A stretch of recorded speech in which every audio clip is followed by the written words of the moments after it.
ଆଜିର ଏଇ ଦୈନିକ ବାଇବଲ ଅଧ୍ୟୟନ କାର୍ଯ୍ୟକ୍ରମରେ ଆମେ ପବିତ୍ର ଧର୍ମଶାସ୍ତ୍ରରୁ ଯେଉଁ ଅଂଶକୁ ଆମେ ଅଧ୍ୟୟନ କରିବାକୁ ଯିବା ତାହା ଆପଣମାନେ ପାଇବାକୁ ପାରିବେ। ଆଦି ପୁସ୍ତକ 1 ଅଧ୍ୟାୟ 28 ପଦରୁ 30 ପଦ 31 ପଦ ପର୍ଯ୍ୟନ୍ତ ଆମେ ଦେଖିବାକୁ ଯିବା। ଆଉ ଏହି ସ୍ଥାନରେ ପ୍ରକାର ଲେଖା ଅଛି, ଆଉ ପରମେଶ୍ୱର ସେମାନଙ୍କୁ ଆଶୀର୍ବାଦ କଲେ। ପୁଣି ପରମେଶ୍ୱର ସେମାନଙ୍କୁ କହିଲେ, ପ୍ରଜାବନ୍ତ ଓ ବହୁବଂଶ ହୁଅ। ପୁଣି ପୃଥିବୀ କି ପରିପୂର୍ଣ୍ଣ କରି ବଶୀଭୂତ କର। ଆଉ ଜଳଚର, ମତ୍ସ୍ୟଗଣ ଓ ଖେଚର ପକ୍ଷୀଗଣ ଓ ଭୂଚର ଉରଗାମୀ ଜନ୍ତୁଗଣ ଉପରେ କର୍ତ୍ତୃତ୍ୱ କର। ପରମେଶ୍ୱର ଆହୁରି କହିଲେ, ଦେଖ, ଆମ୍ଭେ ଭୂମିସ୍ଥ ସବୁ ସବୁଜ ଶାକ ଓ ସବୁଜ ଫଳଦାୟକ ବୃକ୍ଷ ତୁମମାନଙ୍କୁ ଦେଲୁ, ତାହା ତୁମମାନଙ୍କର ଖାଦ୍ୟ ହେବ। ପୁଣି ପୃଥିବୀସ୍ଥ ସମସ୍ତ ପଶୁ ଓ ଖେଚର ପକ୍ଷୀ ଓ ଭୂଚର ଉରଗାମୀ ଜନ୍ତୁ, ଏହି ସମସ୍ତ ପ୍ରାଣୀଙ୍କ ଭକ୍ଷ୍ୟ ନିମନ୍ତେ ଆମ୍ଭେ ସବୁ ହରିତ ଶାକ ଦେଲୁ। ତହିଁରେ ସେପରି ହେଲା। ପରମେଶ୍ୱର ଆପଣା ନିର୍ମିତ ପ୍ରତ୍ୟେକ ବସ୍ତୁ ପ୍ରତି ଦୃଷ୍ଟି କଲେ, ଆଉ ଦେଖ, ସମସ୍ତ ଅତି ଉତ୍ତମ। ତହିଁରେ ସନ୍ଧ୍ୟା ଓ ପ୍ରାତଃକାଳ ଷଷ୍ଠ ଦିବସ ହେଲା। ପ୍ରଭୁ ଆମମାନଙ୍କୁ ଏହି ଅଳ୍ପ ପଠିତ ବାକ୍ୟ ଶ୍ରବଣରେ, ବୁଝିବାରେ, ଆଲୋଚନାରେ ଆମ ପ୍ରତ୍ୟେକଙ୍କୁ ଆଶୀର୍ବାଦ କରନ୍ତୁ। ଆମେନ୍। ମୋର ପ୍ରିୟମାନେ, ଆମେମାନେ କିଛି ଦିନ ତଳେ ଆମେ ଦେଖୁଥିଲୁ ଯେ ପ୍ରଭୁ ଯୀଶୁ ଖ୍ରୀଷ୍ଟ ସଦାପ୍ରଭୁ ପରମେଶ୍ୱର, ପବିତ୍ର ଆତ୍ମା ପରମେଶ୍ୱର, ଏତୈତ ପରମେଶ୍ୱର କି ପ୍ରକାର ଭାବରେ ସମସ୍ତ ସୃଷ୍ଟିକୁ ସେ ରଚନା କରୁଛନ୍ତି। ଏଇ ରଚନା ମଧ୍ୟରେ ସବୁଠୁ ଶ୍ରେଷ୍ଠ ବିଷୟ ଥିଲା ମନୁଷ୍ୟର ସୃଷ୍ଟି। ଗତ କିଛି ଦିନ ତଳେ ମଧ୍ୟ ଆମେ ଦେଖିଲୁ କାହିଁକି ମନୁଷ୍ୟକୁ ଆମେ ଶ୍ରେଷ୍ଠ ପ୍ରାଣୀ ବୋଲି କହିବା। ଯେହେତୁ ସଦାପ୍ରଭୁ ପରମେଶ୍ୱର ଏଇ ତିନି ବ୍ୟକ୍ତି ଆପଣାର ସଦୃଶ୍ୟରେ, ଆପଣାର ପ୍ରତିମୂର୍ତ୍ତିରେ ମନୁଷ୍ୟକୁ ସେ ନିର୍ମାଣ କରିଅଛନ୍ତି। ଯୋଉ ପ୍ରତିମୂର୍ତ୍ତି କଥା ମୁଁ ଆପଣମାନଙ୍କୁ କହୁଥିଲି, ପ୍ରତିମୂର୍ତ୍ତି ଅର୍ଥାତ୍ ଏହା ନୁହେଁ ଯେ ଗୋଟେ ଶରୀର ଆମମାନଙ୍କ ଭଳି ଈଶ୍ୱରଙ୍କର ଗୋଟେ ଶରୀର ଅଛି, ତାହା ନୁହେଁ। ପ୍ରତିମୂର୍ତ୍ତି ଅର୍ଥାତ୍ ତାଙ୍କ ଭଳି ଆମମାନଙ୍କର ଭାବନା, ତାଙ୍କ ଭଳି ଆମମାନଙ୍କର ଆତ୍ମା, ତାଙ୍କ ଭଳି ଆମମାନଙ୍କର ଇଚ୍ଛା, ପୁଣି ତାଙ୍କ ଭଳି ଆମମାନଙ୍କର ପ୍ରେମ, ପୁଣି ତାଙ୍କ ଭଳି ଯୋଉ ସବୁ ଗୁଣ ଗୁଡ଼ିକ ଆମମାନଙ୍କ ମଧ୍ୟରେ ସେ ଦେଲେ, ଭାବିବା, ଚିନ୍ତିବା ଶକ୍ତି, ବିବେକ, ବୁଦ୍ଧି, ଜ୍ଞାନ, ଏ ସମସ୍ତ ବିଷୟ, ଯୋଉ ବିଷୟ ଆଜି ମନୁଷ୍ୟର ଆମେ ଦେଖିବାକୁ ପାଉଛୁ, ଜଣେ ପଶୁ ଆଉ ମନୁଷ୍ୟ ମଧ୍ୟରେ ଯୋଉ ପାର୍ଥକ୍ୟ ରହିଛି, ସେଇ ପାର୍ଥକ୍ୟ ଏଇଥିପାଇଁ ଯେ ଆମ୍ଭେମାନେ ଈଶ୍ୱରଙ୍କ ସଦୃଶ୍ୟରେ ନିର୍ମିତ ହେଇଅଛୁ। ଆମେମାନେ ସ୍ୱତନ୍ତ୍ର ପ୍ରାଣୀ। ପ୍ରଭୁ ଆମମାନଙ୍କୁ ବିଶେଷ ଉଦ୍ଦେଶ୍ୟ ନେଇକି ଆମମାନଙ୍କୁ ଏହି ପୃଥିବୀରେ ସୃଷ୍ଟି କରିଅଛନ୍ତି। ତେବେ ଆଜିର ଆଲୋଚନା ମଧ୍ୟରେ ଆମେ ସେଇ ବିଷୟ ହିଁ ଦେଖିବାକୁ ଯିବା ଯେ କାହିଁକି ସଦାପ୍ରଭୁ ପରମେଶ୍ୱର ମନୁଷ୍ୟକୁ ସୃଷ୍ଟି କଲେ। ମନୁଷ୍ୟକୁ ସୃଷ୍ଟି କରିବା ଫଳରେ ତାଙ୍କର ଯୋଜନା କଣ ଥିଲା, ତାଙ୍କର ଉଦ୍ଦେଶ୍ୟ କଣ ଥିଲା, ମନୁଷ୍ୟ ଠାରୁ ସେ କଣ ଆଶା କରୁଛନ୍ତି, ମନୁଷ୍ୟ କଣ କରୁ ବୋଲି ସଦାପ୍ରଭୁଙ୍କର ଇଚ୍ଛା ଥିଲା। ମନୁଷ୍ୟର ପ୍ରକୃତରେ ତାର କର୍ତ୍ତବ୍ୟ କଣ, ମନୁଷ୍ୟର ପ୍ରକୃତରେ ତାର ଦାୟିତ୍ୱ କଣ, ମନୁଷ୍ୟର ତାର କେଉଁ ଉଦ୍ଦେଶ୍ୟରେ ପୃଥିବୀରେ ପ୍ରଭୁ ତାଙ୍କୁ ସ୍ୱତନ୍ତ୍ର କରି ନିର୍ମାଣ କରିଛନ୍ତି ବାକି ସମସ୍ତ ପ୍ରାଣୀ ଅପେକ୍ଷା, ବାକି ସମସ୍ତ ଉଦ୍ଭିଦ ଅପେକ୍ଷା, ବାକି ସମସ୍ତ ସୃଷ୍ଟି ଅପେକ୍ଷା। ଏ ସମସ୍ତ ମଧ୍ୟରେ ଆମେ ଅଳ୍ପ କେତୋଟି ବିଷୟ ଆଜି ଆମେ ଆଲୋଚନା କରିବାକୁ ଯିବା, ଯାହାକି ଆପଣମାନେ ଦେଖିବାକୁ ପାଉଛନ୍ତି। ଯାହା 28 ପଦରୁ 30 ପଦ ମଧ୍ୟରେ, 31 ପଦ ମଧ୍ୟରେ ଆମେ ଦେଖିବାକୁ ପାଇଲୁ। ଆଉ ସେ କୁହନ୍ତି, ଆଉ ପରମେଶ୍ୱର ସେମାନଙ୍କୁ ଆଶୀର୍ବାଦ କଲେ। ପୁଣି ପରମେଶ୍ୱର ସେମାନଙ୍କୁ କହିଲେ, ପ୍ରଜାବନ୍ତ ଓ ବହୁ ବଂଶ ହୁଅ ଓ ପୃଥିବୀକୁ ପରିପୂର୍ଣ୍ଣ କରି ବଶୀଭୂତ କର। ପ୍ରଥମ କଥା ହଉଛି ଯେ ପ୍ରଜାବନ୍ତ ବହୁବଂଶ ହେବା ଅର୍ଥାତ୍ ପ୍ରଥମ କଥା ହଉଛି ଯେତେବେଳେ ମନୁଷ୍ୟକୁ ସଦାପ୍ରଭୁ ନିର୍ମାଣ କରୁଛନ୍ତି, ତାଙ୍କର ଉଦ୍ଦେଶ୍ୟ ହଉଛି ମନୁଷ୍ୟ ଏକ ପ୍ରକାର ପରିବାର ଗଠନ କରୁ। ମନୁଷ୍ୟ ଏଇ ପୃଥିବୀ ମଧ୍ୟରେ ଯଦି ଆମେ ଦେଖିବା, ବାକି ଅବଶିଷ୍ଟ ଯେତେ ଜଣ ଅଛନ୍ତି, ପ୍ରାଣୀମାନେ ଅଛନ୍ତି, ସେମାନଙ୍କର ମଧ୍ୟ ଏଇ କ୍ଷମତା ରହିଛି ଯେ ସେମାନେ ମଧ୍ୟ ବଂଶ ବୃଦ୍ଧି କରିବେ, ସେମାନେ ମଧ୍ୟ ପରିବାର ଗଠନ କରିବେ। କିନ୍ତୁ ସେମାନଙ୍କ ପରିବାର ଆଉ ମନୁଷ୍ୟର ପରିବାର ମଧ୍ୟରେ ବହୁତ ପାର୍ଥକ୍ୟ ରହିଛି, ବହୁତ ବଡ଼ ତାରତମ୍ୟ ଆମେ ଦେଖିବାକୁ ପାଇବା।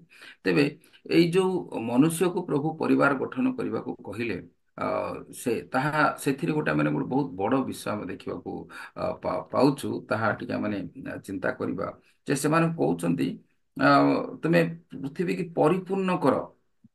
ଏଇ ବିଷୟକୁ ଟିକେ ମାନେ ଅଳ୍ପ ସମୟ ଟିକେ ଧ୍ୟାନ କରିବା, ଗୋଟି ଗୋଟି କରି ତମେ ଦେଖିବା। ପ୍ରଥମ ବିଷୟ ହଉଛି ପୃଥିବୀକୁ ପରିପୂର୍ଣ୍ଣ କରିବା ପାଇଁ ପ୍ରଭୁ କହିଲେ। ଅର୍ଥାତ୍ ପ୍ରଭୁଙ୍କ ସୃଷ୍ଟିରେ ଯାହା ପ୍ରଭୁ ସୃଷ୍ଟି କଲେ ସମ୍ପୂର୍ଣ୍ଣ ପରିପୂର୍ଣ୍ଣ ପ୍ରଭୁ କରିନାହାନ୍ତି। ଅର୍ଥାତ୍ ପ୍ରଭୁ ଏ ପ୍ରକାର ସୃଷ୍ଟି କରୁଛନ୍ତି ଯେ ମନୁଷ୍ୟକୁ ଦାୟିତ୍ୱ ଦେଉଛନ୍ତି ଯେ ଯୋଉ କାର୍ଯ୍ୟ ସଦାପ୍ରଭୁ ପରମେଶ୍ୱର ଆରମ୍ଭ କଲେ, ସେଇ କାର୍ଯ୍ୟକୁ ମନୁଷ୍ୟ ପୁରା କରିବ। ଭଲ ଭାବରେ ଧ୍ୟାନର ସହିତ ଆପଣମାନେ ବୁଝିବାକୁ ଚେଷ୍ଟା କରନ୍ତୁ। ମନୁଷ୍ୟକୁ କାହିଁକି ସଦାପ୍ରଭୁ ପରମେଶ୍ୱର ସୃଷ୍ଟି କଲେ? ପ୍ରଥମ କାରଣ, ଯାହା ସଦାପ୍ରଭୁ ପରମେଶ୍ୱର ସୃଷ୍ଟିକର୍ତ୍ତା ପରମେଶ୍ୱର ଏ ପୃଥିବୀକୁ ତିଆରି କଲେ, ସୃଷ୍ଟି କଲେ, ଆରମ୍ଭ କଲେ, ସେ ଆରମ୍ଭ କାର୍ଯ୍ୟକୁ ମନୁଷ୍ୟ ପୁରା କରିପାରିବ, ପୂର୍ଣ୍ଣ କରିପାରିବ। ଆଉ ସଦାପ୍ରଭୁ ଚାହିଁଥିଲେ, ସୃଷ୍ଟିକର୍ତ୍ତା ପରମେଶ୍ୱର ଚାହିଁଥିଲେ, ସିଏ ପୁରା କରିପାରିଥାନ୍ତେ। ଯଦି ଚାହିଁଥାନ୍ତେ, ପୃଥିବୀରେ ସବୁ ଦେଶରେ, ସବୁ ସ୍ଥାନରେ, ସବୁ ଅଞ୍ଚଳରେ ପ୍ରଭୁ ମନୁଷ୍ୟକୁ ନିର୍ମାଣ କରିପାରିଥାନ୍ତେ। ଆଉ ସମ୍ପୂର୍ଣ୍ଣ ରୂପେ ସେ ପରିପୂର୍ଣ୍ଣ କରିପାରିଥାନ୍ତେ। ପୃଥିବୀରେ ମନୁଷ୍ୟକୁ ପରିପୂର୍ଣ୍ଣ କରିବାରେ ପ୍ରଭୁଙ୍କର ଯେ ଶକ୍ତି ନଥିଲା, ସାମର୍ଥ୍ୟ ନଥିଲା, ତାହା ନୁହେଁ। ପ୍ରଭୁ ଚାହୁଁଛନ୍ତି ମୁଁ ମନୁଷ୍ୟକୁ ନିର୍ମାଣ କରିବି, ଆଉ ମନୁଷ୍ୟ ମୋର ଇଚ୍ଛାକୁ ସେ ପୂର୍ଣ୍ଣ କରିବ, ମୋର ଉଦ୍ଦେଶ୍ୟକୁ ସେ ପରିପୂର୍ଣ୍ଣ କରିବ। ତେଣୁ ପ୍ରଭୁ ମନୁଷ୍ୟକୁ ଗୋଟେ ସୁଯୋଗ ଦଉଛନ୍ତି, ପ୍ରଭୁ ମନୁଷ୍ୟକୁ ଗୋଟେ ଅଧିକାର ଦଉଛନ୍ତି, ମନୁଷ୍ୟକୁ ଗୋଟେ ଶକ୍ତି ଦଉଛନ୍ତି, ଗୋଟେ ସାମର୍ଥ୍ୟ ଦଉଛନ୍ତି। ଆଉ ଯୋଉ ସାମର୍ଥ୍ୟ, ଯୋଉ ଶକ୍ତି, ଯୋଉ ଅଧିକାର, ଯୋଉ ଜ୍ଞାନ ବଳରେ ସେ କଣ କରିବ? ଈଶ୍ୱରଙ୍କର ଇଚ୍ଛାକୁ ପରିପୂର୍ଣ୍ଣ କରିପାରିବ, ଈଶ୍ୱରଙ୍କର ଉଦ୍ଦେଶ୍ୟକୁ ଏ ପୃଥିବୀରେ ସମ୍ପନ୍ନ କରିପାରିବ। ଏଇ ବିଷୟକୁ ଆମମାନଙ୍କୁ ଧ୍ୟାନର ସହିତ ବୁଝିବାକୁ ପଡିବ। ଅନେକ ସମୟରେ ଆମେମାନେ ଭାବିଛୁ ଯେ ଆମମାନଙ୍କୁ ପ୍ରଭୁ ଏ ଜଗତ ମଧ୍ୟରେ କାହିଁକି ରଖିଛନ୍ତି। ଏଇ ଜଗତ ମଧ୍ୟକୁ ଆଣିବାର ଉଦ୍ଦେଶ୍ୟ ହେଉଛି ସଦାପ୍ରଭୁ ପରମେଶ୍ୱର ତାହାଙ୍କର ଇଚ୍ଛାକୁ ଆମମାନଙ୍କ ଜୀବନରେ ପୁରା କରିବା ପାଇଁ। ଅନେକ ସମୟରେ ଆମେମାନେ ନିଜର ଇଚ୍ଛାକୁ ପୁରା କରିଥାଉ, କିନ୍ତୁ ପ୍ରଭୁ ଆମମାନଙ୍କୁ ତାଙ୍କର ଇଚ୍ଛା ପୂର୍ଣ୍ଣ କରିବା ପାଇଁ। ଦେଖନ୍ତୁ, ପ୍ରଥମରେ ଏ ବିଷୟ କୌଣସି ପ୍ରକାର ଭାବରେ ଆମେ ନେଗେଟିଭଲି ଚିନ୍ତା କରିବା ନାହିଁ। ଯେହେତୁ ପ୍ରଥମରେ କୌଣସି ପ୍ରକାର ପ୍ରାଣୀମାନେ ନଥିଲେ, କୌଣସି ପ୍ରକାର ମନୁଷ୍ୟମାନେ ନଥିଲେ, ତେଣୁ ପ୍ରଭୁ ମନୁଷ୍ୟକୁ ହିଁ ଶକ୍ତି ଦେଲେ ମନୁଷ୍ୟର ବୃଦ୍ଧି କରିବା ପାଇଁ, ମନୁଷ୍ୟର ମନୁଷ୍ୟର ବଂଶ ବୃଦ୍ଧି କରିବା ପାଇଁ। ଯେଉଁ ପ୍ରକାର ଭାବରେ ମନୁଷ୍ୟ ଅନେକ ସ୍ଥାନରେ ମନୁଷ୍ୟ ପରିପୂର୍ଣ୍ଣ ହେଇପାରିବ, ସବୁ ସ୍ଥାନରେ ମନୁଷ୍ୟ ରହିବେ, ସବୁ ସ୍ଥାନରେ ପୃଥିବୀ ଯେତେ ବଡ଼ ପୃଥିବୀ ପ୍ରଭୁ ତିଆରି କରିଛନ୍ତି, ସବୁ ପୃଥିବୀର ସବୁ ସ୍ଥାନରେ ଯେଉଁ ପ୍ରକାର ଭାବରେ ମନୁଷ୍ୟମାନଙ୍କୁ ପ୍ରଭୁ ଦେଖିବାକୁ ଚାହୁଁଛନ୍ତି, ତେଣୁ ମନୁଷ୍ୟ ଦ୍ୱାରା ହିଁ ମନୁଷ୍ୟକୁ ସେ ତିଆରି କରିବା ପାଇଁ ଚାହୁଁଛନ୍ତି, ବା ମନୁଷ୍ୟ ଦ୍ୱାରା ହିଁ ମନୁଷ୍ୟକୁ ସେ ଉତ୍ପନ୍ନ କରିବା ପାଇଁ ଚାହିଁଲେ। ଏଇଟା ହଉଛି ସବୁଠାରୁ ଗୁରୁତ୍ୱପୂର୍ଣ୍ଣ ବିଷୟ। ମୋର ପ୍ରିୟମାନେ, ପ୍ରଭୁ ଆମମାନଙ୍କୁ ଏତେ ପ୍ରେମ କରୁଛନ୍ତି, ପ୍ରଭୁ ଆମମାନଙ୍କ ଉପରେ ଏତେ ଭରସା କରିଛନ୍ତି, ପ୍ରଭୁ ଆମମାନଙ୍କ ଉପରେ ଏତେ ନିର୍ଭର କରୁଛନ୍ତି, ପ୍ରଭୁ ଆମମାନଙ୍କ ଉପରେ ଏତେ ବିଶ୍ୱାସ କରୁଛନ୍ତି। ତାଙ୍କର ଏତେ ବଡ଼ ଦାୟିତ୍ୱ, ଏତେ ବଡ଼ କାର୍ଯ୍ୟ, ଯେଉଁ କାର୍ଯ୍ୟକୁ ସେ ଆରମ୍ଭ କଲେ, ସେ କାର୍ଯ୍ୟକୁ ପୁରା କରିବା ପାଇଁ ମନୁଷ୍ୟକୁ ଦାୟିତ୍ୱ ଦେଉଛନ୍ତି। ତେଣୁ ମୋର ପ୍ରିୟମାନେ, ମନୁଷ୍ୟ ସାଧାରଣ ପ୍ରାଣୀ ନୁହେଁ। ପ୍ରଭୁଙ୍କର ଇଚ୍ଛାକୁ, ପ୍ରଭୁଙ୍କର ଉଦ୍ଦେଶ୍ୟକୁ ପୁରା କରିବା ପାଇଁ ସଦାପ୍ରଭୁ ପରମେଶ୍ୱର ମନୁଷ୍ୟକୁ ଆହ୍ୱାନ କରିଛନ୍ତି, ମନୁଷ୍ୟକୁ ନିର୍ମାଣ କରିଛନ୍ତି। ତେଣୁ ମନୁଷ୍ୟ କ'ଣ କରିବ? ସେ ପରିବାର ଗଠନ କରିବ। ମନୁଷ୍ୟ ଯେତେବେଳେ ପରିବାର ଗଠନ କରିବ, ତାଙ୍କ ପରିବାର ମଧ୍ୟରେ ତାହାର ବଂଶ ବୃଦ୍ଧି ହେବ। ବଂଶ ବୃଦ୍ଧି କରିବା ପାଇଁ ମନୁଷ୍ୟକୁ ସେ ସବୁ କ୍ଷମତା, ସେ ଶକ୍ତି, ସେ ସବୁ ବିଷୟ ପ୍ରଭୁ ପ୍ରଦାନ କଲେ। ପୁଣି ସେ ଇଚ୍ଛା ଶକ୍ତି, ସେଇ ଆଗ୍ରହ, ସବୁ ବିଷୟ ଦେଲେ, ଯଦ୍ୱାରା କି ମନୁଷ୍ୟ ଆଉ ଏକା ରହିବନି, ବରଂ ସେ କ'ଣ କରିବ? ବଂଶ ବୃଦ୍ଧି କରିବ। ତେବେ ଏଇ ବିଷୟକୁ ଆମେମାନେ ଯଦି ଆତ୍ମିକ ଭାବରେ ଟିକେ ଯଦି ଆଗକୁ ଚାଲିଯିବା, ବାକି ଅବଶିଷ୍ଟ ବିଷୟକୁ ମୁଁ କହିବା ପୂର୍ବରୁ ଟିକେ କହିବାକୁ ଚାହେଁ।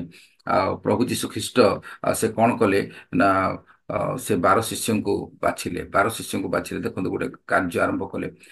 ସେଇଦିନ ସଦାପ୍ରଭୁ ପରମେଶ୍ୱର ଯେତେବେଳେ ମନୁଷ୍ୟକୁ ନିର୍ମାଣ କଲେ, ସେହି ସମୟରେ ଶାରୀରିକ ପ୍ରାଣୀକୁ ବା ଶାରୀରିକ ମନୁଷ୍ୟକୁ ଏହି ପୃଥିବୀରେ ସ୍ଥାପନ କଲେ।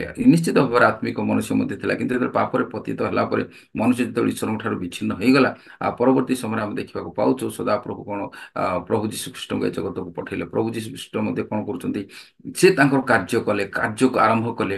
ତାପରେ ତାଙ୍କ ଶିଷ୍ୟମାନଙ୍କୁ ସେ ଦାୟିତ୍ୱ ଦେଉଛନ୍ତି, ତୁମେମାନେ ସମଗ୍ର ଜଗତକୁ ଯାଇ ପୃଥିବୀରେ ତୁମେ ସୁସମାଚାର ପ୍ରଚାର କର। ଆଉ ତୁମେ କ'ଣ କର ନା, ଏଇ ଯୋଉ ପୃଥିବୀକୁ ତୁମେ ପରିପୂର୍ଣ୍ଣ କର। କୋଉଥିରେ? ନା ଆତ୍ମିକ ପ୍ରାଣୀରେ ବା ଆତ୍ମିକ ମନୁଷ୍ୟମାନଙ୍କୁ ତୁମେ କ'ଣ କର? ଉତ୍ପନ୍ନ କର। ମୋର ପ୍ରିୟମାନେ, ସେଇ ଦୁଇଟା ବିଷୟ ଯଦି ଆମେ ଦେଖିବା, ବହୁତ ଗଭୀର ସାମଞ୍ଜସ୍ୟ ରହିଛି। ଯୋଉ ପ୍ରକାର ଭାବରେ ଆଦମ ହବାଙ୍କୁ ସେ ଶକ୍ତି ଦେଲେ, ଆଦମ ହକ ଯୋଉ ପ୍ରକାର ଭାବରେ ଅଧିକାର ଦେଲେ, ଆଉ ସେମାନେ ବହୁ ବଂଶ ପ୍ରଜାବନ୍ତ ହେଲେ, ଠିକ୍ ସେ ପ୍ରକାର ଭାବରେ ପ୍ରଭୁ ଯୀଶୁ ଖ୍ରୀଷ୍ଟ ଆପଣାର ଶିଷ୍ୟମାନଙ୍କୁ ମଧ୍ୟ ସେ ଆଦେଶ ଦେଲେ, ଯଦ୍ୱାରା ଏ ପୃଥିବୀ ସମ୍ପୂର୍ଣ୍ଣ ରୂପେ ଆତ୍ମିକ ମନୁଷ୍ୟରେ ପରିପୂର୍ଣ୍ଣ ହେବ। ସମସ୍ତେ ଈଶ୍ୱରଙ୍କୁ ଜାଣିବା ଲୋକମାନେ ପୃଥିବୀରେ ପରିପୂର୍ଣ୍ଣ ହେବେ। ଏଇ ପ୍ରକାର ବିଷୟ, ସମାନ ବିଷୟ ରହିଛି। ଏହା ଥିଲା ପ୍ରଥମ ଉଦ୍ଦେଶ୍ୟ, ସଦାପ୍ରଭୁଙ୍କର ବଂଶ ବୃଦ୍ଧି କରିବା, ପରିବାର ଗଠନ କରିବା, ତା ସହିତ ପୃଥିବୀ ପ୍ରଭୁ ଯାହା ଆରମ୍ଭ କରିଛନ୍ତି ତାହାକୁ ପୁରା କରିବା। ତାପରେ ଆମେ ନେକ୍ସଟ ପଦକୁ ଆମେ ଦେଖିବାକୁ ପାଉଛୁ। ଏଇ ସ୍ଥାନରେ ଆହୁରି ମଧ୍ୟ ଲେଖା ହେଉଛି, ତୁମେମାନେ ପରିପୂର୍ଣ୍ଣ କର ପୁଣି ବଶୀଭୂତ କର ଆଉ ଜଳଚର ମତ୍ସ୍ୟଚର ଆଉ ଖେଚର ପକ୍ଷୀଗଣ ଭୂଚର ଉରଗାମୀ ଜନ୍ତୁଗଣ ଉପରେ କର୍ତ୍ତୃତ୍ୱ କର। ଆଉ ଗୋଟେ ବିଷୟ ଦେଖନ୍ତୁ ଏଇ ସ୍ଥାନରେ ଲେଖା ଅଛି ତୁମେ ମାନେ ଅ, ସମସ୍ତଙ୍କୁ ବଶୀଭୂତ କର, ସମସ୍ତଙ୍କୁ ନିୟନ୍ତ୍ରଣ ରଖ, ସମସ୍ତଙ୍କୁ କଣ୍ଟ୍ରୋଲ କର, ସମସ୍ତଙ୍କୁ ଆୟତ୍ତରେ ରଖ। ଯୋଉ ପ୍ରଭୁ ଯୋଉ ସୃଷ୍ଟି ଦେଇଛନ୍ତି ମନୁଷ୍ୟକୁ, ଯୋଉ ସୃଷ୍ଟି ମଧ୍ୟରେ ମନୁଷ୍ୟକୁ ନିର୍ମାଣ କଲେ, ଆଉ ଏଇ ସମଗ୍ର ସୃଷ୍ଟି ତାହା ସଦାପ୍ରଭୁ ଚାହାନ୍ତି ଯେ ମନୁଷ୍ୟ ସେ ସମର ସେ ସମସ୍ତର ଯତ୍ନ ନେଉ, ମନୁଷ୍ୟ ସେ ସବୁ ବିଷୟକୁ ତାର ତତ୍ତ୍ୱାବଧାନରେ ରଖୁ। ଅର୍ଥାତ୍ ସମସ୍ତ ସୃଷ୍ଟି ମଧ୍ୟ ପ୍ରଭୁ ଆମମାନଙ୍କ ଦାୟିତ୍ୱରେ ଦେଇଛନ୍ତି, ମନୁଷ୍ୟ ଦାୟିତ୍ୱରେ ରହିଛନ୍ତି। ଅନେକ ସମୟରେ ଆମେ ସୃଷ୍ଟିକୁ ଆମେ ମାନେ ଗୋଟେ ଅଣଦେଖା କରିଥାଉ, ଭାବିଥାଉ ଏଇ ବିଷୟର କୌଣସି ମୂଲ୍ୟ ନାହିଁ, କୌଣସି ଗୋଟେ ଉଦ୍ଭିଦ ତାର କିଛି ମୂଲ୍ୟ ନାହିଁ, ବା କୌଣସି ଗୋଟେ ପ୍ରାଣୀ ତାର କିଛି ମୂଲ୍ୟ ନାହିଁ। ନା, ଏ ପ୍ରକାର ନୁହେଁ ମୋର ପ୍ରିୟ ମାନେ, ଆମେ ମାନେ ମନୁଷ୍ୟମାନଙ୍କୁ ଯୋଉ ପ୍ରକାର ଭାବରେ ଆମେ ଭଲ ପାଉ, ଠିକ୍ ସେ ପ୍ରକାର ଆମେ ପ୍ରଭୁଙ୍କର ସୃଷ୍ଟି, ଏଇ ଯୋଉ ପ୍ରକୃତି, ଏଇ ଯୋଉ ସବୁ ଜୀବଜନ୍ତୁ ପଶୁ ପକ୍ଷୀ ବୃକ୍ଷଲତା, ଏମାନଙ୍କ ପ୍ରତି ମଧ୍ୟ ଆମମାନଙ୍କର ଅ, ସହାନୁଭୂତି ରହିବା ଦରକାର, ଏମାନଙ୍କ ପ୍ରତି ମଧ୍ୟ ଆମମାନଙ୍କର ପ୍ରେମ ରହିବା ଦରକାର। ନିଶ୍ଚିତ ଭାବରେ ସେମାନେ ଆମ ଭଳି ସ୍ୱତନ୍ତ୍ର ପ୍ରାଣୀ ନୁହନ୍ତି, ଆମ ଭଳି ସେମାନେ ଏ ପ୍ରକାର ଭାବରେ ମହାନ ବା ଯୋଉ ଈଶ୍ୱରଙ୍କ ସାଦୃଶ୍ୟ ନିର୍ମିତ ନୁହନ୍ତି। ତଥାପି ପ୍ରଭୁ ଯେହେତୁ ପ୍ରଭୁ ସେଗୁଡ଼ିକୁ ନିର୍ମାଣ କରିଅଛନ୍ତି, ପ୍ରଭୁ ସେଗୁଡ଼ିକୁ ସୃଷ୍ଟି କରିଛନ୍ତି, ତେଣୁ ସୃଷ୍ଟିର ଯତ୍ନ ନେବା ମଧ୍ୟ ଆମମାନଙ୍କର କର୍ତ୍ତବ୍ୟ ରହିଛି। ତେବେ ଅନେକ ସ୍ଥାନରେ ଆମେ ଦେଖିବାକୁ ପାଉଛୁ ଅନେକ ଲୋକମାନେ ଅ, ବୃକ୍ଷ କାଟି ପକାନ୍ତି, ବିଭିନ୍ନ ପ୍ରକାର ଭାବରେ ବିଭିନ୍ନ ପ୍ରକାର ଜୀବଜନ୍ତୁ ମାନଙ୍କୁ ଦୈନୀୟ ଭାବରେ ସେମାନଙ୍କର ହତ୍ୟା କରନ୍ତି। ଏସବୁ ବିଷୟକୁ ଯଦି ଆମେ ଦେଖିବା, ପ୍ରଭୁ ପ୍ରକୃତରେ ମନୁଷ୍ୟକୁ ଏସବୁର ଦାୟିତ୍ୱ ଦେଇଛନ୍ତି, ଏସବୁକୁ କର୍ତ୍ତୃତ୍ୱ କରିବା ପାଇଁ। ତାର ଅର୍ଥ ନୁହଁ ସେ ସବୁକୁ ନଷ୍ଟ କରିବା ପାଇଁ। ଆଜି ଯୋଉ ମନୁଷ୍ୟ ଆଜି ତାଙ୍କ ସୃଷ୍ଟିକୁ ନଷ୍ଟ କରିବା ପାଇଁ ଲାଗି ପଡ଼ିଛି, ଆମେ ମାନେ ସୃଷ୍ଟିକୁ ଆମେ ରକ୍ଷା କରିବା, ସୃଷ୍ଟିକୁ ଈଶ୍ୱରଙ୍କର ସୃଷ୍ଟିକୁ ଆମେ ମାନେ ସୁରକ୍ଷା ଦେବା, ସୃଷ୍ଟିର ଯତ୍ନ ନେବା, ଏହା ମଧ୍ୟ ପ୍ରଭୁଙ୍କର ଆଦେଶ ଥିଲା। ଆମେ କେବଳ ଏ ପ୍ରକାର ନ ଭାବୁ ଯେ ମନୁଷ୍ୟ କେବଳ ନିଜ ନିମନ୍ତେ। ଆମେ ଦେଖୁଛୁ ଆଜି ଯୋଉ ଆମେ କୃଷି କର୍ମ କରୁଛୁ ବା କୃଷି କାର୍ଯ୍ୟ ବା ଦେଖନ୍ତୁ ଉଦ୍ଭିଦ ବା ପ୍ରାଣୀ, ଏ ସମସ୍ତ ସେମାନଙ୍କ ପ୍ରତି ମଧ୍ୟ ଆମମାନଙ୍କର ସ୍ନେହ ବା ଆଦର ବା ସହାନୁଭୂତି ବା ସେମାନଙ୍କୁ ମଧ୍ୟ ଆମେ ମାନେ ଉପଯୁକ୍ତ ଯତ୍ନ ନେବା ପାଇଁ ପ୍ରଭୁ ଆମମାନଙ୍କୁ କହିଛନ୍ତି। ଯଦି ଦେଖନ୍ତୁ ଆଜିର ଜଙ୍ଗଲ ସଂରକ୍ଷଣ ବିଭାଗ ରହିଛି, ଆପଣ ମାନେ ଉଦ୍ଭିଦ ସଂରକ୍ଷଣ ବିଭାଗ ରହିଛି, ଜଙ୍ଗଲ ସଂରକ୍ଷଣ ବିଭାଗ ରହିଛି, ପଶୁପକ୍ଷୀ ମାନଙ୍କର ଏ ସମସ୍ତ ବିଭାଗ ସରକାରୀ କ୍ଷେତ୍ରରେ ରହିଛି। କିନ୍ତୁ ସେମାନଙ୍କ ସତ୍ତ୍ୱେ ମଧ୍ୟ ଆମେ ଜାଣୁ ସେମାନଙ୍କୁ ମଧ୍ୟ ଆମେ ସହଯୋଗ କରିବା, ସରକାରଙ୍କୁ ମଧ୍ୟ ଆମେ ସହଯୋଗ କରିବା, ପଶୁ ପକ୍ଷୀ ମାନଙ୍କର ଯତ୍ନ ନେବା, ଉଦ୍ଭିଦ ମାନଙ୍କର ମଧ୍ୟ ଯତ୍ନ ନେବା। ଆଉ ଯୋଉ ଯଦି ଆମେ ସମ୍ଭବ ହୁଏ ଆମମାନଙ୍କର ପରିବେଶ ମଧ୍ୟରେ ବି ବୃକ୍ଷ ଏ ସମସ୍ତ ଲଗେଇବା, ଏହା ଏହା ଗୋଟିଏ ଆମମାନଙ୍କ ନିମନ୍ତେ ଆଶୀର୍ବାଦ। ଆମେ ଗୋଟେ ଆତ୍ମିକ ପ୍ରାଣୀ, ତାର ଅର୍ଥ ନୁହେଁ ଯେ ଆମେ ପରିବେଶକୁ ଆମମାନଙ୍କର ପ୍ରକୃତିକୁ ଆମେ ଅଣଦେଖା କରିବା। ନା ମୋର ପ୍ରିୟ ମାନେ, এই ସ୍ଥାନରେ ସ୍ପଷ୍ଟ ଭାବରେ ଲେଖା ଅଛି, ଦେଖନ୍ତୁ 29 ପଦରେ 28 ପଦରେ ପୁରା ଲେଖା ଅଛି। ଆଉ ପରମେଶ୍ୱର ସେମାନଙ୍କୁ କହିଲେ ପ୍ରଜାବନ୍ତ ବହୁବଂଶ ହୋ, ପୁଣି ପୃଥିବୀକୁ ପରିପୂର୍ଣ୍ଣ କରି ବଶୀଭୂତ କର, ଆଉ ଜଳଚର ମତ୍ସ୍ୟଗଣ ଖେଚର ପକ୍ଷୀଗଣ ଭୂଚର ଉରଗାମୀ ଜନ୍ତୁଗଣ ଉପରେ କର୍ତ୍ତୃତ୍ୱ କର। ଆହୁରି ମଧ୍ୟ କହିଲେ ଆମେ ଭୂମିସ୍ଥ ସବୁଜ ଶାକ ଆଉ ସବୁଜ ଫଳ ସବୁ ବୃକ୍ଷ ସବୁ ସେମାନଙ୍କୁ ଦେଲୁ, ସେମାନଙ୍କର ଖାଦ୍ୟ ହବ। ପୁଣି ପୃଥିବୀସ୍ଥ ସମସ୍ତ ପଶୁ ଖେଚର ପକ୍ଷୀ ଭୂଚର ଉରଗାମୀ ଏଇ ସମସ୍ତ ପ୍ରାଣୀଙ୍କ ଭକ୍ତି ନିମନ୍ତେ ଆମେ ସହରିତ ଶାକ ଦେଲୁ, ତହିଁରେ ସେପରି ହେଲା। ଆଉ ପରମେଶ୍ୱର ଆପଣ ନିର୍ମିତ ବସ୍ତୁ ପ୍ରତି ଦୃଷ୍ଟି କଲେ। ମୋର ପ୍ରିୟମାନେ, ଏଇ ସ୍ଥାନ ଆମେ ଦେଖିବାକୁ ପାଉଛୁ, ଏସବୁର ମଧ୍ୟ ଆମେ ଯତ୍ନ ନେବା। ପ୍ରଭୁ ଏଇଥିପାଇଁ ମଧ୍ୟ ଆମମାନଙ୍କୁ ଆ, ଆହ୍ୱାନ କରିଛନ୍ତି। ଏହା ଏହା ଗୋଟେ ଦାୟିତ୍ୱ, ଏହା ଗୋଟେ କର୍ତ୍ତବ୍ୟ ଆମମାନଙ୍କର। ଏଇ ସବୁ ବିଷୟ ହଉଛି ଆମମାନଙ୍କର କର୍ତ୍ତବ୍ୟ। ଆମେ ଭାବିବାନି ଏଇ ସବୁ ଆମମାନଙ୍କର କାର୍ଯ୍ୟ ନୁହେଁ, ଏସବୁ ଆମମାନଙ୍କର ଦାୟିତ୍ୱ ନୁହେଁ। ମନୁଷ୍ୟର ଯେମିତି ଯତ୍ନ ନେବା, ମନୁଷ୍ୟର ଯେମିତି ବଂଶ ବୃଦ୍ଧି କରିବା, ଠିକ୍ ସେଇ ପ୍ରକାର ଭାବରେ ପ୍ରଭୁ ଏହା ମଧ୍ୟ ଆଦେଶ ଦେଇଛନ୍ତି। ସମସ୍ତ ପଶୁ ପକ୍ଷୀ ସମସ୍ତ ବୃକ୍ଷଲତା ଆଉ ସମସ୍ତଙ୍କ ଉପରେ ଆମେ କର୍ତ୍ତୃତ୍ୱ ଅର୍ଥାତ୍ କଣ? କର୍ତ୍ତୃତ୍ୱ ଅର୍ଥାତ୍ ମନୁଷ୍ୟ ସବୁବେଳେ ବୁଝେ ଯେ କର୍ତ୍ତୃତ୍ୱ ଅର୍ଥାତ୍ ସମସ୍ତଙ୍କ ଉପରେ କର୍ତ୍ତାପଣ କରିବା, ସମସ୍ତଙ୍କୁ ନିଜ ବଶରେ ରଖିବା, ସମସ୍ତଙ୍କୁ ନିଜ କଥାରେ ଚଲେଇବା, ଏ ପ୍ରକାର ନୁହେଁ। କର୍ତ୍ତୃତ୍ୱ ଅର୍ଥାତ୍ ଆଦରର ସହିତ ପ୍ରେମର ସହିତ ଆଉ ସେମାନଙ୍କର ଯତ୍ନ ନେବା, ସେମାନଙ୍କର ଦାୟିତ୍ୱ ନେବା, ଏହା ହେଉଛି କର୍ତ୍ତୃତ୍ୱ।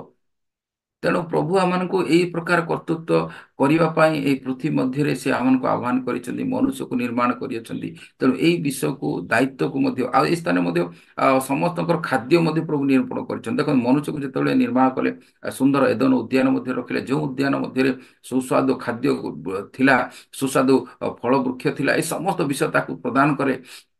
ତା ସହିତ ଏଇ ପଶୁ ପକ୍ଷୀମାନଙ୍କ ନିମନ୍ତେ ମଧ୍ୟ ଯୋଉ ହରିତ ଶାକ ହରିତ ସବୁ ଉଦ୍ଭିଦ ଗୁଡ଼ିକ ମଧ୍ୟ ରଖିଛନ୍ତି ସେମାନଙ୍କର ଖାଦ୍ୟ ନିମନ୍ତେ ପ୍ରଭୁ ସମସ୍ତଙ୍କ ଖାଦ୍ୟ ନିମନ୍ତେ ସବୁ ବିଷୟକୁ ସେ ଦେଇ ଅଛନ୍ତି। ପ୍ରଥମରୁ ଯଦି ଆମେ ଚିନ୍ତା କରିବା ମନୁଷ୍ୟ ଯୋଉ ଆଜି ଯୋଉ ନିରାମିଷାଶୀ ହେଇଯାଇଛି ମନୁଷ୍ୟ ଆଜି ଯଦି ଆମେ ଦେଖିବାକୁ ପାଉଛୁ ମନୁଷ୍ୟକୁ ପ୍ରଭୁ ଯେତେବେଳେ ତିଆରି କରିଥିଲେ ତାକୁ ପ୍ରଭୁ କେବେ ମଧ୍ୟ ଆଦେଶ ଦେଇନଥିଲେ ଯେ ତୁମେ ଏ ପ୍ରକାର ପ୍ରାଣୀକୁ ଭକ୍ଷଣ କର ବା ଏ ପ୍ରକାର ପ୍ରାଣୀ ମାନଙ୍କର ମାଂସକୁ ଭୋଜନ କର ଏ ପ୍ରକାର ପ୍ରଭୁଙ୍କର ଆଦେଶ ନଥିଲା। କିନ୍ତୁ ଜଳପ୍ଳାବନ ପରେ ହିଁ ପ୍ରଭୁ ସେ ପ୍ରକାର ଅନୁମତି ଦଉଛନ୍ତି କିନ୍ତୁ ତା ପୂର୍ବରୁ କେବେ ମଧ୍ୟ ଅନୁମତି ଦେଇନଥିଲେ। ଯେହେତୁ ଆମମାନଙ୍କୁ ପ୍ରଭୁ ଏ ପ୍ରକାର ତିଆରି କରିଛନ୍ତି ଯେ ଆମମାନଙ୍କୁ ଏଇ ସବୁ ଅ, ଫଳ ଉଦ୍ଭିଦ ଏ ସମସ୍ତ ବିଷୟ ଆମମାନଙ୍କ ନିମନ୍ତେ ପୁଷ୍ଟିକର ଆମମାନଙ୍କ ନିମନ୍ତେ ଶରୀର ନିମନ୍ତେ ସ୍ୱାସ୍ଥ୍ୟ ନିମନ୍ତେ ଅଧିକ ହିତକର ହେଇପାରେ। ଆଜି ଆମମାନଙ୍କୁ ଅନୁମତି ଦିଆଯାଇଛି ପ୍ରଭୁ ପରବର୍ତ୍ତୀ ସମୟରେ ଅନୁମତି ଦେଇଛନ୍ତି ବିଭିନ୍ନ ପ୍ରକାର ନିରାମିଷ ଭୋଜନ କରିବା ପାଇଁ। କିନ୍ତୁ ଆମେମାନେ ଦେଖିବା ଯୋଉମାନେ ନିରାମିଷ ଅପେକ୍ଷା ନିରାମିଷ ଯୋଉମାନେ ଆମିଷ ଭୋଜନ କରନ୍ତି ସେମାନଙ୍କ ଅପେକ୍ଷା ନିରାମିଷ ପ୍ରାଣୀମାନେ ସେମାନଙ୍କର ସ୍ୱାସ୍ଥ୍ୟ ଅଧିକ ଭଲ ଥାଏ ବା ସେମାନଙ୍କର ଶରୀର ସେମାନଙ୍କର ଅଧିକ ସେମାନେ ସବୁ ଦୃଷ୍ଟିରେ ସେମାନେ ଉନ୍ନତ ଥାନ୍ତି ସବୁ ପ୍ରକାର ଦୃଷ୍ଟିରେ। ତାହା ପ୍ରଭୁ ସେ ପ୍ରକାର ନିର୍ମାଣ କରିଛନ୍ତି। ଅବଶ୍ୟ ମନୁଷ୍ୟ ନିମନ୍ତେ ପୁଷ୍ଟିକର ଦ୍ରବ୍ୟ ଆବଶ୍ୟକ। ଯେତେବେଳେ ପାପ ପ୍ରବେଶ କଲା ପରେ ହିଁ ସବୁ ବିଷୟ ମାନେ ସବୁଥିର ବ୍ୟତିକ୍ରମ ଆମେ ଦେଖିବାକୁ ପାଉଛୁ କିନ୍ତୁ ପ୍ରଥମରେ ସେ ପ୍ରକାର ନଥିଲା। ତେଣୁ ମୋର ପ୍ରିୟ ମାନେ ମୋଟାମୋଟି ଭାବରେ ଏଇ ପ୍ରକାର କହିବାକୁ ମୁଁ ତ କହୁନି ଯୋଉମାନେ ଆମିଷ ଭୋଜନ କରନ୍ତି ସେମାନେ ଆମିଷ ଛାଡି ଦିଅନ୍ତୁ, ମୋର କହିବାର ଉଦ୍ଦେଶ୍ୟ ତାହା ନୁହେଁ। କିନ୍ତୁ ମୋର ଉଦ୍ଦେଶ୍ୟ ଏହା ଯେ ଆମେ ପ୍ରକୃତିକୁ ଆମେ ସୁରକ୍ଷା ଦେବା, ପ୍ରକୃତିର ଆମେ ଯତ୍ନ ନେବା ବା ଯୋଉମାନେ ଆ, ଯୋଉ ଚତୁଃପାର୍ଶ୍ୱରେ ଆମମାନଙ୍କ ମଧ୍ୟରେ ଯୋଉ ସବୁ ବିଷୟ ରହିଛି ସେ ସବୁ ବିଷୟକୁ ଆମେ କେବେ ମଧ୍ୟ ଅଣଦେଖା କରିବାନି। ସେ ସବୁ ମଧ୍ୟ ଆମମାନଙ୍କର ପ୍ରଭୁଙ୍କର ସୃଷ୍ଟି। ସେମାନେ କୁଆଡୁ ଆପେ ଆପେ ଉତ୍ପନ୍ନ ହେଇନାହାନ୍ତି, ପ୍ରଭୁ ସେମାନଙ୍କୁ ସୃଷ୍ଟି କରିଛନ୍ତି। ତେଣୁ ଏଇ ସବୁ ଉତ୍ତର ଦାୟିତ୍ୱ ଆମେ ଜାଣିବା ଦରକାର। ସମସ୍ତଙ୍କ ନିମନ୍ତେ ଖାଦ୍ୟ ଯୋଗେଇବା, ସମସ୍ତଙ୍କ ନିମନ୍ତେ କଣ ଆବଶ୍ୟକ ତାହା ଆମକୁ ଯୋଗେଇବା, ତାହା ମନୁଷ୍ୟକୁ ଦାୟିତ୍ୱ ଦେଇଛନ୍ତି। ତେଣୁ ମୋର ପ୍ରିୟ ମାନେ ମୁଖ୍ୟ ବିଷୟ ମୋଟାମୋଟି ବିଷୟ ଆଜିର ଚିନ୍ତା ମଧ୍ୟରେ ଯେ ପ୍ରଭୁ ଗୋଟେ ବିଷୟକୁ ଆରମ୍ଭ କଲେ, ଯୋଉ ସୃଷ୍ଟି ସୁନ୍ଦର ସୃଷ୍ଟିକୁ ରଚନା କଲେ, ସୁନ୍ଦର ସୃଷ୍ଟିର ରୂପ ଦେଲେ, ତାହାକୁ ସବୁଥିର ଦାୟିତ୍ୱ ଆଜି ମନୁଷ୍ୟକୁ ଦେଇଛନ୍ତି। ମନୁଷ୍ୟ ସୃଷ୍ଟିକୁ ଚାହିଁଲେ ବିନାଶ କରିପାରିବ, ମନୁଷ୍ୟ ଚାହିଁଲେ ସୃଷ୍ଟିକୁ ସୁରକ୍ଷା ଦେଇପାରିବ, ମନୁଷ୍ୟ ଚାହିଁଲେ ସୃଷ୍ଟିକୁ ପୁରା କରିପାରିବ, ପରିପୂର୍ଣ୍ଣ କରିପାରିବ, ପରମେଶ୍ୱରଙ୍କର ଇଚ୍ଛାକୁ ସେ ପୁରା କରିପାରିବ। ତେଣୁ ପରମେଶ୍ୱରଙ୍କର ଇଚ୍ଛାକୁ ସଦାପ୍ରଭୁଙ୍କର ଇଚ୍ଛାକୁ ପୁରା କରିବା ପାଇଁ ସମ୍ପୂର୍ଣ୍ଣ ଶକ୍ତି କ୍ଷମତା ଅଧିକାର କର୍ତ୍ତବ୍ୟ ଦାୟିତ୍ୱ ସବୁ ମନୁଷ୍ୟକୁ ଦିଆଯାଇଛି। ତେଣୁ ମୋର ପ୍ରିୟ ମାନେ ଆପଣମାନେ ଆମେ ହଉଛୁ ସ୍ୱତନ୍ତ୍ର ପ୍ରାଣୀ, ଆମମାନଙ୍କର କର୍ତ୍ତବ୍ୟକୁ ଆମେ ପୁରା କରିବା। ଆଉ ବିଶେଷ କରି ମୁଁ ଯୋଉ ବିଷୟ ପ୍ରଥମରେ କହୁଥିଲି ଯେ এই ପୃଥିବୀରେ କେବଳ ଶାରୀରିକ ମନୁଷ୍ୟ ପୁରା ବର୍ତ୍ତମାନ ପୃଥିବୀକୁ ଯଦି ଆମେ ଲକ୍ଷ୍ୟ କରୁ ଯୋଉ ଆଜିର ଆପ୍ଲିକେସନରେ ଆମେ ଶିଖିବା ଏଇ ଗୋଟିଏ ଆଜିର ପୃଥିବୀ ଅ, ମନୁଷ୍ୟ ଶାରୀରିକ ମନୁଷ୍ୟରେ ପରିପୂର୍ଣ୍ଣ। ପ୍ରଭୁ ଯୋଉ ଆଦେଶ ଦେଇଥିଲେ ମନୁଷ୍ୟକୁ ମନୁଷ୍ୟ ତାହା ପୁରା କରିସାରିଛି। କିନ୍ତୁ ଆଜି ପୃଥିବୀରେ ଏଇ ବିଷୟ ଅଭାବ ଯେ ଗୋଟେ ଆତ୍ମିକ ପ୍ରାଣୀର ଅଭାବ।